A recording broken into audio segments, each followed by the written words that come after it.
Assalamualaikum warahmatullahi wabarakatuh.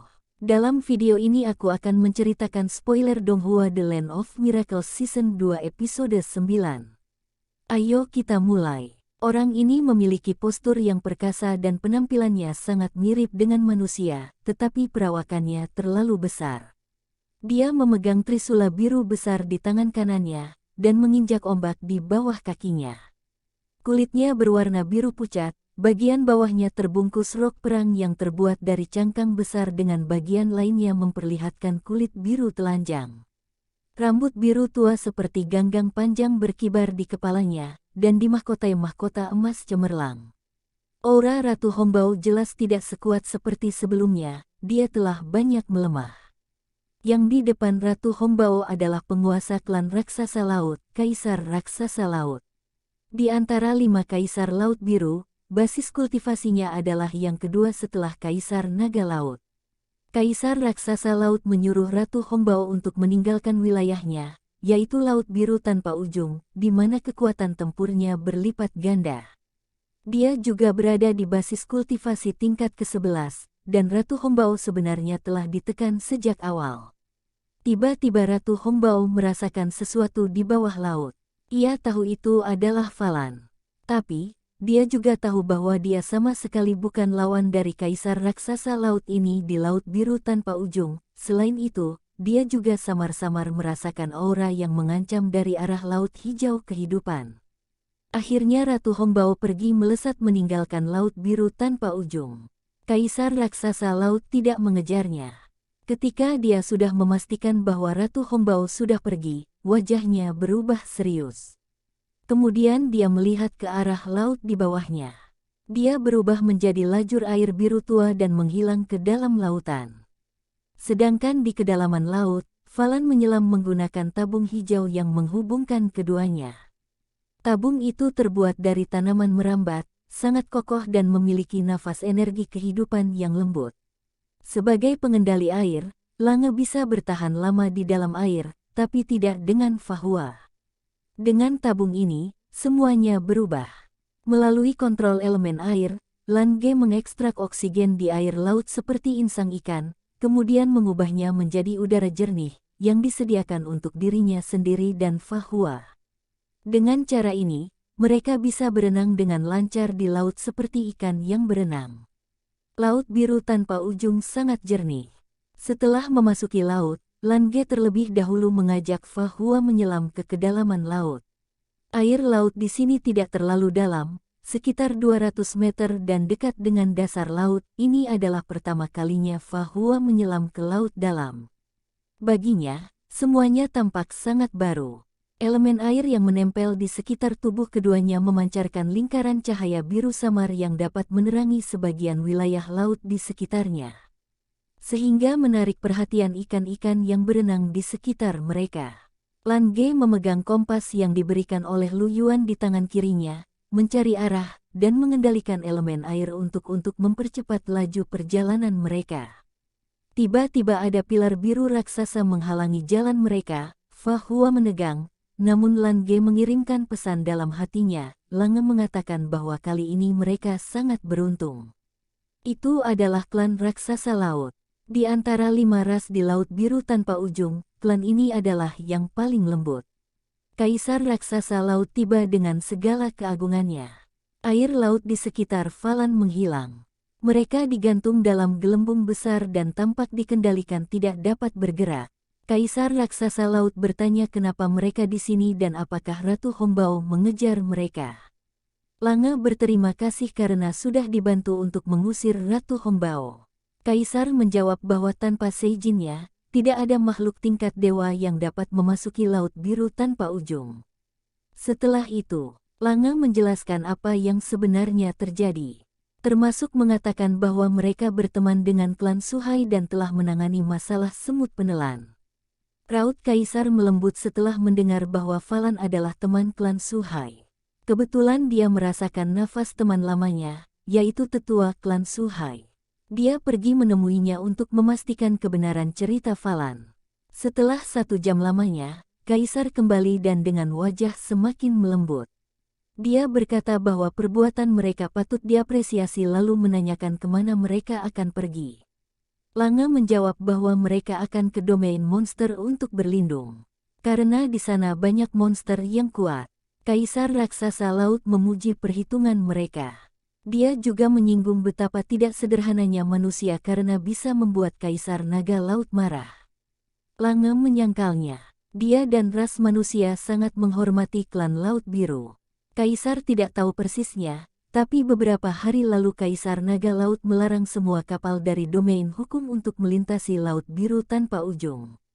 Lalu bertanya apakah di antara mereka berdua ada orang yang berasal dari domain hukum. Lange memberi tanda agar Fahua tidak berkata jujur.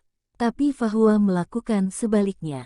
Dia mengaku bahwa dia berasal dari kota kebijaksanaan domain hukum.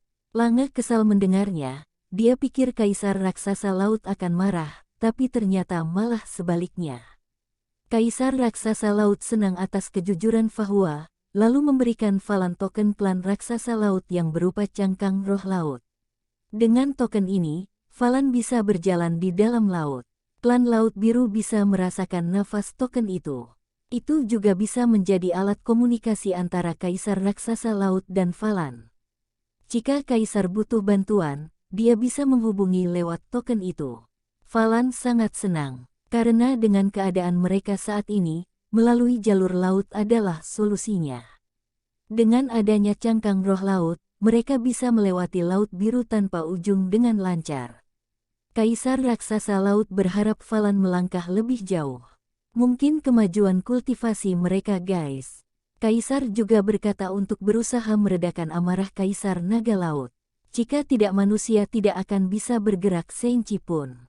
Sebelum menghilang menjadi aliran air dan menyebar menyatu dengan lautan, Kaisar menghela nafas dan berkata bahwa seharusnya kekhawatiran sebenarnya ada di sebelah barat. Aku kurang ngerti apa maksudnya. Kemungkinan masalah klan Naga Laut berhubungan dengan Tang Yunxing, pemilik mutiara Naga Laut dari kota kebenaran domain hukum. Itu ada di series The Land of Miracles kedua ya. Hahaha, jadi spoiler deh. Maafkan ya guys. Oke, kembali ke laptop. Lan Ge baru saja akan mengendalikan elemen air, tetapi dua kerang biru di tangannya memancarkan cahaya biru redup dengan sendirinya, membentuk penghalang di sekitar tubuh mereka. Tidak peduli seberapa kuat dampak air laut, segera itu menjadi lebih ringan setelah mencapai mereka, dan tidak ada dampak. Lange sangat senang dan segera memberikan satu cangkang kepada Fahua. Dalam perisai ini mereka bisa bernafas seperti di permukaan. Hadiah dari Kaisar Raksasa Laut ini tidak murah, terutama saat ini, sangat berguna untuk mereka melakukan perjalanan tanpa hambatan di Laut Biru tanpa ujung. Energi dilepaskan, mengirimkan impuls ke air laut, dan mereka segera bergerak ke depan seperti anak panah. Di bawah aksi kerang laut, ketahanan air laut sangat melemah. Kecepatannya lebih cepat daripada saat mereka bergerak dekat laut sebelumnya. Dengan cangkang roh laut ini, klan Laut Biru apapun pasti akan menghindar. Falan menikmati perjalanan dengan melihat pemandangan bawah laut yang sangat menakjubkan. Karena keamanan terjamin, mereka tidak terburu-buru, dan memutuskan untuk berkultivasi juga dalam perjalanan. Sebenarnya mereka naik ke tingkat 8 di tahun kedua dalam Wushuangzu, jadi setahun berikutnya mereka berkultivasi untuk mengumpulkan energi agar bisa mencapai tingkat 9. Untuk mencapainya, tidak hanya butuh pemahaman, tapi juga akumulasi. 1 bulan kemudian mereka sudah dekat dengan tujuan mereka. Cangkang roh laut ini juga berfungsi sebagai penerjemah. Mereka bisa berkomunikasi dengan berbagai ras Laut Biru tanpa ujung.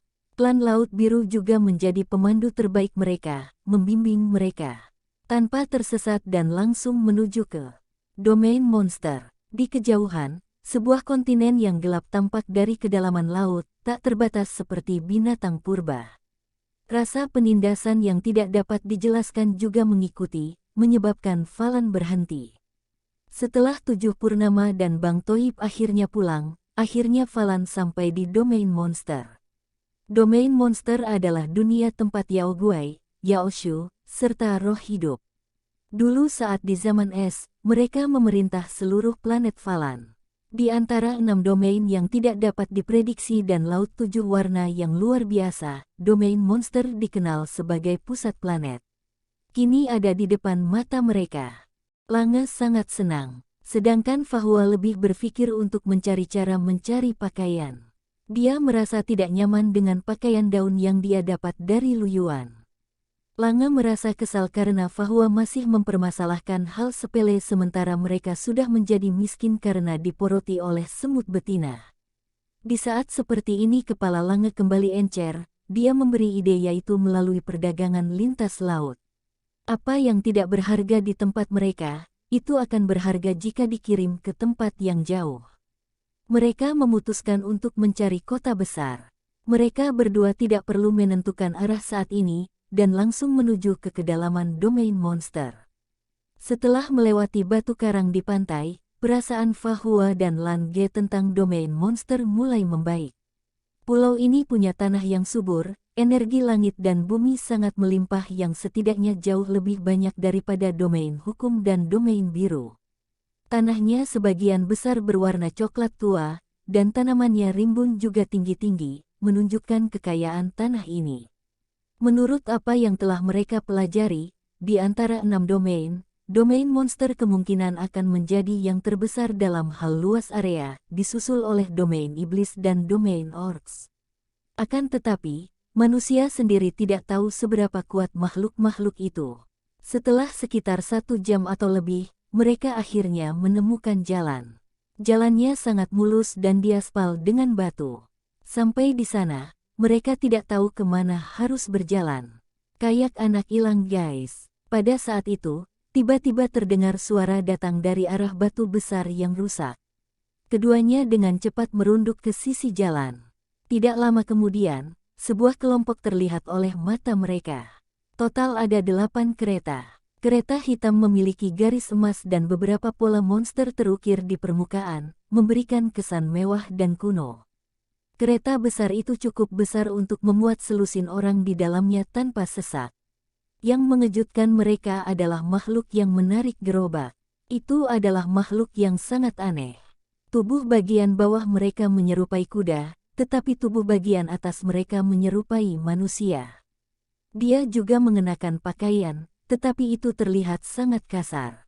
Lange menebak nama makhluk itu adalah Centaurus, dan bertanya apakah mereka setengah monster atau bukan. Fahua menjawab iya. Makhluk setengah monster adalah ras khusus antara manusia dan monster.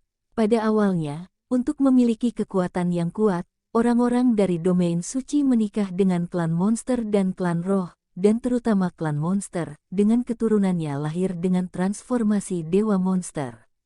Tapi ada juga yang terlahir dengan bentuk aneh dan tidak mirip manusia, dan makhluk itu disebut setengah monster. Termasuk yang pernikahan silang ama roh ya. Misalnya, Budi nikah sama monster katak. Lahirlah makhluk katak berkepala manusia. Itu disebut setengah monster. Terus ada saudara Budi bernama Budiati menikah dengan roh daun kentut. Lahirlah makhluk berdaun dan berbau kentut. Itu tetap disebut setengah monster bukan setengah roh.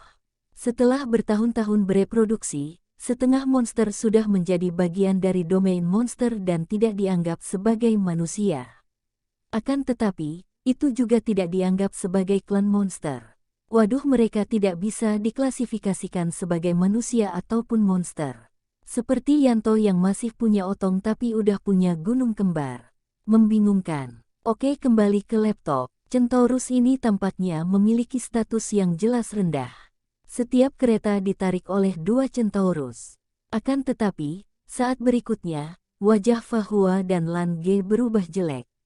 Kereta-kereta ini tidak hanya ditarik oleh Centaurus di depan, tetapi ada juga kereta di belakang, dan manusialah yang mendorong kereta.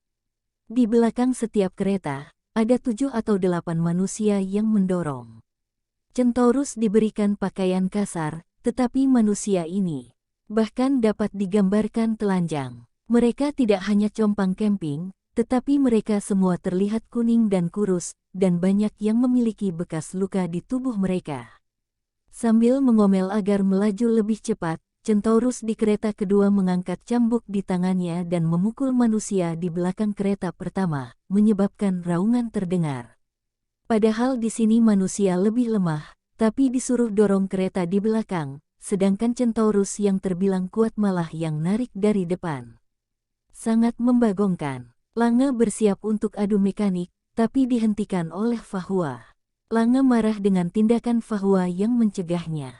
Fahua berkata mereka tidak bisa mengubah apapun sekarang. Jumlah mereka pun hanya 2 biji. Lange terdiam. Memanglah benar, manusia di domain monster statusnya sangat rendah dan hanya diperlakukan seperti budak.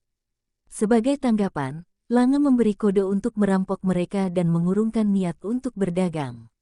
Setelah saling lirik, Fahua pun menyetujuinya. Tanpa hambatan lebih lanjut, Fahua diam-diam menarik 2 daun dari tubuhnya, menyerahkan satu kepada Lan Ge, menutupi wajahnya dengan yang lain, dan hanya mengikat daun di belakang kepalanya dengan benang sutra yang telah dikenakan di wajahnya. Falan dengan hebohnya menghalangi jalan rombongan tersebut. Mereka berdua memaksa untuk diberi uang jalan. Sepertinya ini cara lawas membayar jalan tol. Awalnya 2 Centaurus itu ketakutan, tapi setelah tahu 2 orang di depannya adalah manusia yang bertopeng daun, mereka langsung menggantinya dengan tatapan penghinaan. Sekian, wassalamualaikum warahmatullahi wabarakatuh.